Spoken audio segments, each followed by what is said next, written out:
मागत मासर शेष सप्ताह सारा भारत थुला मर्जा राममय प्राणवंत और उत्सव मुखर समस्तंक उत्कंठार अंत घटाई जानुआरी 22 तारिखर शुभ मुहूर्त जादापुरुष श्रीरामलला विग्रहंक प्राण प्रतिष्ठा महास समारोह अनुष्ठित हेला अयोध्या एही नवनिर्मित राम मंदिर विश्वर अन्यतम सर्वाधुनिक भव्य दिव्य सुंदर कारुकार्य मंडित मंदिर कोटि कोटि कोटि भारतीयंक दीर्घ 500 वर्षर धैर्य और संघर्षर एक सुखद गरिमामय परिसमाप्ति घटिछि ए सहित आई ए रास्ता किंतु एते सहज नथिला आई सह सह सर्वोपरि साधु सन्थ समर्पित राजा जनसेवक भारतीय जनसाधारणंक श्रीरामचंद्रंक प्रति प्रगाढ़ भक्ति विश्वास असीम त्याग प्राणबली सनातन धर्म और मूल्यबोध प्रति अतुट अनुरक्ति पाई ही एहा संभव होई पारिला आई एहाकु बुझिबा पाई भारत वर्षर सेही अंधकार कालखंड उपरे किछिटा आलोकपात करा जाई पारे मध्य युगरे समग्र उत्तर भारत विदेशी आक्रमण रे जर्जरित थिला अफगान तुर्क मोगल आदि विदेशी आक्रमणकारी प्राय 30,000 हिंदू मंदिर ध्वंस करी से स्थान रे मस्जिद निर्माण करिथिले हिंदू मानंकु कोनोसी भग्न मंदिरर पुनरुद्धार बा नूतन मंदिर निर्माणर अधिकार नथिला दीर्घ 800 वर्ष भितरे दिल्ली रे लक्ष्मी नारायण मंदिर ही एकमात्र मंदिर जहा 1933 1939 से समयर विशिष्ट शिल्पपति जुगल किशोर बिरलांक द्वारा निर्मित एवं गांधीजींक हातरे उद्घाटित होइथला सर्भ थिला जे एहा जाति धर्म निर्विशेष रे समस्तंक पाई खुला रहिबो 1024-26 मसीहारे विदेशी आक्रमणकारी मोहम्मद गजनी गुजराटर सोमनाथ मंदिर को आक्रमण करी मंदिर और आराध्य मूर्ति गुड़ी नष्ट भ्रष्ट करी समस्त स्वर्ण रौप्य आदि मूल्यवान रत्न आभूषण लूट करिथिला ता परे परे 17 थर आक्रमण होइथिला शेषरे 1706 मसीहारे मोगल सम्राट औरंगजेब एही मंदिर को संपूर्ण नष्ट करि देइथिले एपरि प्रतिकूल समय रे मध्य हिंदू समाज आस्था विश्वास हराई नथिले अहिल्याबाई होलकरंक समेत विभिन्न राजा महाराजंक द्वारा 7 थर पुनर्निर्माण तथा जीर्णोद्धार करा जाइथिला 1947 नवेम्बर मासरे जूनागढ़ राज्य को भारत सहित मिसाइबा अवसर रे तत्कालीन गृहमंत्री सरदार वल्लभ भाई पटेल सोमनाथ मंदिर नवीकरण पा उद्यम आरंभ कले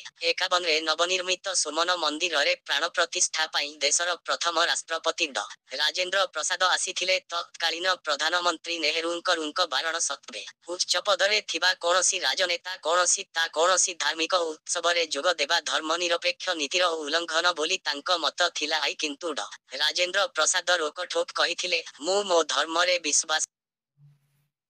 राजेंद्र प्रसाद रोकठोक कहिथिले मु मो धर्म रे विश्वास रखे निजकु एठाठारु अलगा करि पारिबि नाही एथिपाई राष्ट्रपति और प्रधानमंत्री मध्य मनोमालिन्य सृष्टि होइथिला कुहा जाए राष्ट्रपति सोमनाथ मंदिर उद्घाटन उत्सव रे देइथिबा भाषण को राष्ट्र नियंत्रित गणमाध्यम प्रसार करि नथिला अयोध्यार राम जन्मभूमि विवाद एक लंबा इतिहास से मोगल सम्राट बाबर 1528 मसीहारे प्रभु श्रीरामंक जन्मस्थान रे थिबा मंदिर ध्वंस करी सेठारे एक मस्जिद निर्माण करिथिले परवर्ती 300 वर्ष पर्यंत एठारे नमाज पढ़िबार कोनोसी प्रमाण नहीं 1608 रे विलियम फिंच नामक जड़े इंग्रेज भ्रमणकारी तांक लेखारे श्रीरामंक जन्मस्थान उपरे हिंदू मानंक अगाध विश्वास और आस्था संपर्क रे उल्लेख करिथिले 1776 रे गठित अमिनी कमिशनंक दस्तावेजरु जना पड़े जे साधारण हिंदू भक्त माने मस्जिद पाखरे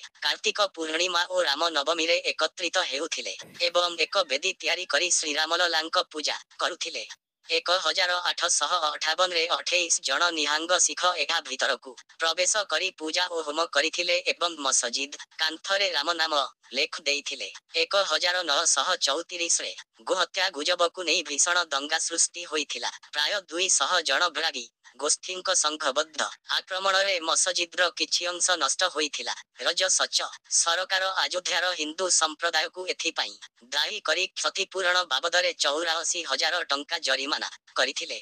प्राय प्रति परिवार को सर्वनिम्न 11 रु 51 टंका पर्यंत जोड़िक बक प्राण हराइथिले परवर्ती समय रे 6 डिसेम्बर 1992 रे बाबरी मस्जिद्र विवादीय ढांचा को लक्षाक कर सेवक एकत्रित होई भूलु उठित करी देइथिले ढांचा भांगी गला परे श्रीरामललांक विग्रह तंबू तळे पूजित हेउथिले अदालतंक निर्देश रे 2003 मसीहारे होइथिबा सर्वेक्षण रे एएसआई र खननरु मिलिंबा तथ्य मंदिर उपस्थितिर बलिष्ठ प्रमाण रूपे उपस्थापित हेला ଭାରତୀୟ ପୁରାତତ୍ତ୍ୱ ସର୍ବେକ୍ଷଣର ପୂର୍ବତନ କ୍ଷେତ୍ରୀୟ ନିର୍ଦ୍ଦେଶକ କେ ମହମ୍ମଦ ତଥ୍ୟ ଉପସ୍ଥାପନ କରି କହିଥିଲେ ଯେ ବିବାଦୀୟ ଢାଞ୍ଚା ତଳେ ଏକ ମନ୍ଦିର ବାର ଯଥେଷ୍ଟ ପ୍ରମାଣ 1976-77ରେ ଅଜୟ ଯୋଧ୍ୟାରେ ଖନନ ସମୟରେ ସଂଗୃହୀତ ଅବଶେଷ ନମୁନାରେ ଉପଲବ୍ଧ। ଏହି ବିସ୍ଫୋରକ ମନ୍ତବ୍ୟ ଉଭୟ ରାମ ଜନ୍ମଭୂମି ଅଭିଯାନ ଓ ଅଦାଲତ ନିର୍ଣ୍ଣୟକୁ ବଳ ଦେଇଥିଲା। ଶେଷରେ 9 ନଭେମ୍ବର 2019ରେ ମାନ୍ୟବର ସୁପ୍ରିମକୋର୍ଟ ରାମ ଜନ୍ମଭୂମି ଶେଷରେ 9 ନଭେମ୍ବର 2019ରେ ମାନ୍ୟବର ସୁପ୍ରିମକୋର୍ଟ ରାମ ଜନ୍ମଭୂମି ସପକ୍ଷରେ ଐତିହାସିକ ରାୟ ଶୁଣାଇଲେ। ଏହି ରାୟ ଅନୁସାରେ 5 ଅଗଷ୍ଟ 2020 ମସିହାରେ ଶ୍ରୀରାମ ଜନ୍ମଭୂମି ତୀର୍ଥ କ୍ଷେତ୍ର ଟ୍ରଷ୍ଟ ଆନୁକୂଲ୍ୟରେ ଏକ ଭକ୍ତିମୟ ପରିବେଶରେ ଭବ୍ୟ ମନ୍ଦିର ନିର୍ମାଣ ପାଇଁ ଅଯୋଧ୍ୟାରେ ଶିଳାନ୍ୟାସ ହେଲା। କୋଟି